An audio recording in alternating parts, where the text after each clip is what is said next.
Hello'. Hello' নমস্কাৰ। হয় নমস্কাৰ। মই কংকনজ্যোতি শৰ্মাই ক'লো MN24 নিউজ চেনেলৰ মুখ্য সম্পাদক গুৱাহাটীৰ পৰা।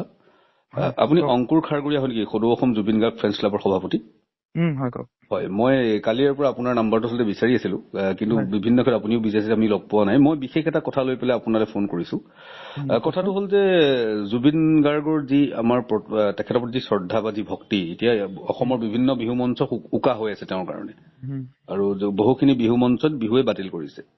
কিন্তু তেখেতৰ অন্যতম অনুৰাগী বুলি কোৱা বংগকন্যা মৰ্মিতা মিত্ৰই শেহতীয়াকৈ তেখেতৰ দুটি গীত, এটি গীত ইতিমধ্যে বাঁহী বাঁহী যিটো গীত, সেইটো অপভ্ৰংশ কৰি পেলাই তেওঁ ইতিমধ্যে মঞ্চত আচলতে তেওঁ প্ৰদৰ্শন কৰিছিল। তাৰ কাৰণে তেওঁ ক্ষমাও খুজিলে, আৰু ক্ষমা খোজাৰ পিছত আৰু এটা গীত ওলালে আপোনাৰ মায়াবিনী, যিটো গীতক জুবিন দায়ে কৰিছিল যে মই যদি মৰি যাওঁ তেন্তে এই গীতটো সকলোৱে গাব লাগিব। আজি মায়াবিনী গীতটো প্ৰাৰ্থনালৈ ৰূপান্তৰিত হ'ল। বিভিন্ন দল সংগঠনে আচলতে মৰ্মিতা মিত্ৰক এই ঘটনাক গৰিহণা দিছে। কোনো এজাহাৰ দাখিল কৰিছে। বহুকেইখন বিহু সমিতিয়ে ইতিমধ্যে বাতিল কৰিছে তেখেতৰ অনুষ্ঠান। এই ক্ষেত্ৰত জুবিন গাৰ্গ ফ্ৰেণ্ডছ ক্লাবে আচলতে কেনেধৰণৰ ভূমিকা লৈছে, বা আপোনালোকে কি চিন্তা কৰিছে? কণ্ঠশিল্পী গৰাকী, এইগৰাকী হওক বা আন সকলেই হওক, বিশেষকে মৰ্মিতা মিত্ৰৰ যে এই যিটো ধৃষ্টতা, আপোনালোকে কি বুলি ক'ব? তেওঁ যিহেতু অপভ্ৰংশ কৰিছে, কাৰণ তেওঁ জুবিন গাৰ্গক সেৱা চুই পেলাই তেওঁ মঞ্চলৈ অহা বুলি কৈছিল, কি ক'ব? নাই, সেইটো কথা আমাৰ কালি অল আছাম ফেন ক্লাবৰ ছেক্ৰেটাৰী বা বাকীসকলে ক'লে বেলেগ চেনেলত। মই কোৱা হোৱা নাছিলো, মই অলপ ব্যস্ত আছিলো, মই নাগালেণ্ডত আছো বাৰু। হ'লেও আপোনাৰ মেইন কথাটো হৈ গ'ল কি, মৰ্মিতা মিত্ৰক আমাৰ ফালৰ পৰা এটাই জনাও, তাই এটা প্ৰগ্ৰেম কৰি দেখাওক। আকৌ নেক্সট তেওঁ 4খন প্ৰগ্ৰেমে কেঞ্চেল হৈছে, আৰু বেলেগ বেলেগ প্ৰগ্ৰেম আছে জনাত। জুবিন দা গান এটা নাগোৱাকে তাই এটা প্ৰগ্ৰেম কৰি দেখাওকচোন। তাই যদি সঁচাকে ভাল ছিংগাৰ হয়, কিবা ছিংগাৰ হয়, এটা প্ৰগ্ৰেম কৰি দেখক জুবিন দা গান এটা নগোৱাকে। নোৱাৰে, কাৰণ তাই নিজৰ এটা গান নাই। ঠিক আছে, তাই জুবিন দা গানেই গাওক, স্পষ্টকে গাওক, শুদ্ধকে গাওক। যোনখিনি গান তাই পাৰে সেইখিনি গান গাওক। বিকৃত কিয় কৰিব লাগে? সেইটো অধিকাৰটো কাৰোৱেই নাই।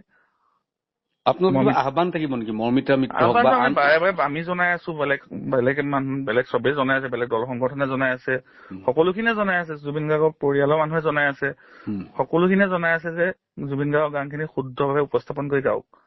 সেই বস্তুটো বাৰে বাৰে কৰি আছে মৰ্মিতাই। কালি এটা ভিডিঅ' দেখিলো মায়াবিনী, তাৰ আগত দেখিলো বাঁহী বাঁহী।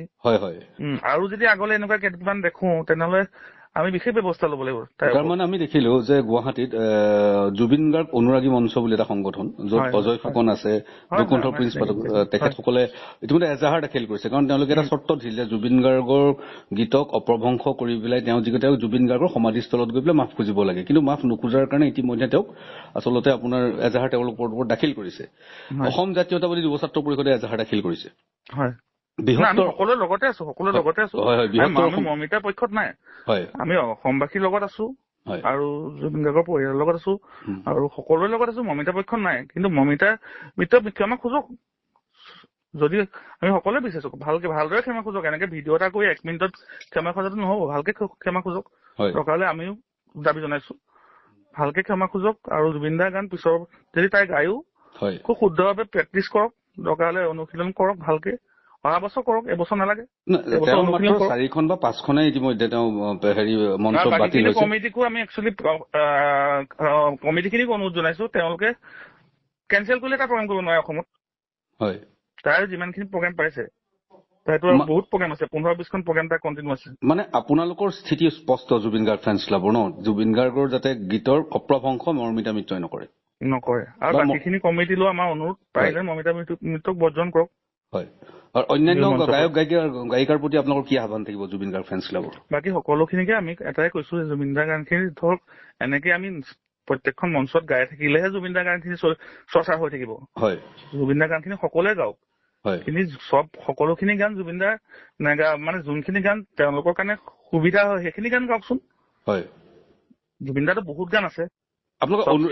অনুৰোধ কিবা থাকিব নেকি মৰ্মিতা মিত্ৰৰ? সেইটোৱে, টপ স্কেলৰ গানবোৰ গাব নালাগে। তেওঁলোকৰ যোনটো গান সুবিধা হয়, তেওঁলোকৰ স্কেলত বা তেওঁলোকৰ ভইচত ভাল হয়, শুনিবলৈ ভাল হয়, আমিও ভাল পাওঁ, সেইখিনি গান গাওক।